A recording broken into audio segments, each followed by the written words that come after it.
লা ইলাহা ইল্লাল্লাহ আদামু সফিউল্লাহ। আমার পর নবী এসে বললেন লা ইলাহা ইল্লাল্লাহ ইব্রাহিম খলিলুল্লাহ, লা ইলাহা ইল্লাল্লাহ মুসা কালিমুল্লাহ, লা ইলাহা ইল্লাল্লাহ ঈসা রূহুল্লাহ, লা ইলাহা ইল্লাল্লাহ মুহাম্মাদুর রাসূলুল্লাহ। যত নবী আর রাসূল আল্লাহ তাআলা পৃথিবীতে প্রেরণ করেছেন, সমস্ত নবী আর রাসূলগণের দায়িত্ব ছিল মানুষগুলোকে আল্লাহ তাআলার সঙ্গে সম্পর্ক তৈরি করে দেওয়া। দুইটি পথ, ফারিকুম ফিল জান্নাতি ওয়া ফারিকুম ফিস সাঈদ। একটি হলো জান্নাতের রাস্তা, আর একটি হলো জাহান্নামের রাস্তা। জাহান্নামের রাস্তা থেকে তাদেরকে জান্নাতের রাস্তায় তুলে দেওয়ার জন্য, তাদের সাথে মহান রবের সাথে সম্পর্ক তৈরি করে দেওয়ার জন্য, আল্লাহ তাআলার পরিচয় তাদের সামনে তুলে ধরার জন্য লক্ষাধিক নবী রাসূলগণ আল্লাহ তাআলা প্রেরণ করেছে। সমস্ত নবীদের দায়িত্ব ছিল আল্লাহ বলা মানুষগুলোকে আল্লাহ তাআলার সাথে সম্পর্ক তৈরি করা, জাহান্নামী মানুষগুলোকে এভাবে বুঝিয়ে তাদেরকে জান্নাতের পথে তুলে দেওয়া, তাদেরকে সঠিক পথে পরিচালনা করা, দিক নির্দেশনা দেওয়া, মহান রবের বাণীগুলো তাদের কর্ণকুহরে পৌঁছে দেওয়ার জন্য এই দায়িত্ব নিয়েই তারা পৃথিবীতে আগমন করেছে।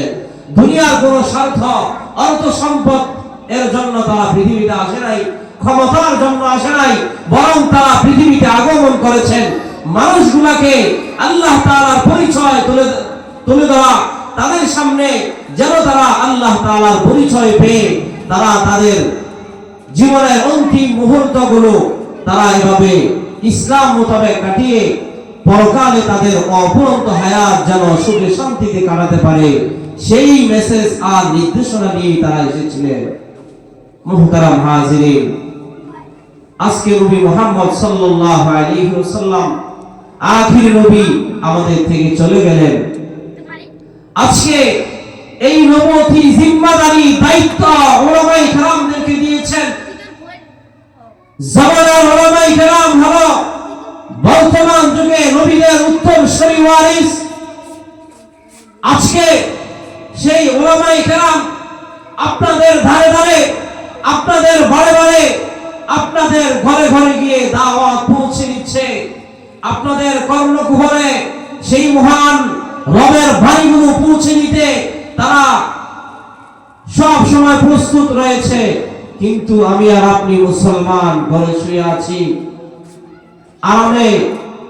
মুহতারাম হাজিয়াতাওয়াক্কালুন, মুমিন বান্দা তাদের জীবনে যতই মুসিবত আসুক, তাদের জীবনে যত কর্ম কার্যক্রম পরিচালিত হোক, সব ক্ষেত্রে আল্লাহ তাআলার উপর ভরসা তাওয়াক্কুল করবে। এটা হলো মুমিন বান্দার 3 নাম্বার মৌলিক বৈশিষ্ট্য। 4 নাম্বার হলো আল্লাযীনা ইউকিমুনাস সালাহ, নামাজ কায়েম করবে, নামাজকে প্রতিষ্ঠা করবে। ওয়া মিম্মা রাযাকনাহুম ইউনফিকুন, 5 নাম্বার হলো মুমিন বান্দা বান্দি আল্লাহ তাআলা দেওয়া রিজিক থেকে খরচ করবে। এই মুমিন বান্দা বান্দিদের 5টি বৈশিষ্ট্যের কথা বললেন, সংক্ষিপ্ত আকারে তুলে ধরলাম।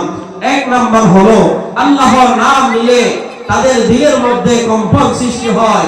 2 নাম্বার, কোরআন তেলাওয়াত করলে ঈমান বাড়ে। এবং মুমিন বান্দার 3 নাম্বার বৈশিষ্ট্য হলো প্রতিটি কাজে ভরসা করবে, তাওয়াক্কুল করবে আল্লাহ তাআলার উপর। 4 নাম্বার হলো নামাজ প্রতিষ্ঠা করবে। 5 নাম্বার হলো আল্লাহ তাআলা দেওয়া রিজিক থেকে খরচ করবে। যারা মুত্তাকি, সূরাতুল বাকারার শুরুতে আল্লাহ তাআলা বললেন, সেখানে মুত্তাকিদের বৈশিষ্ট্যের কথা তুলে ধরলেন।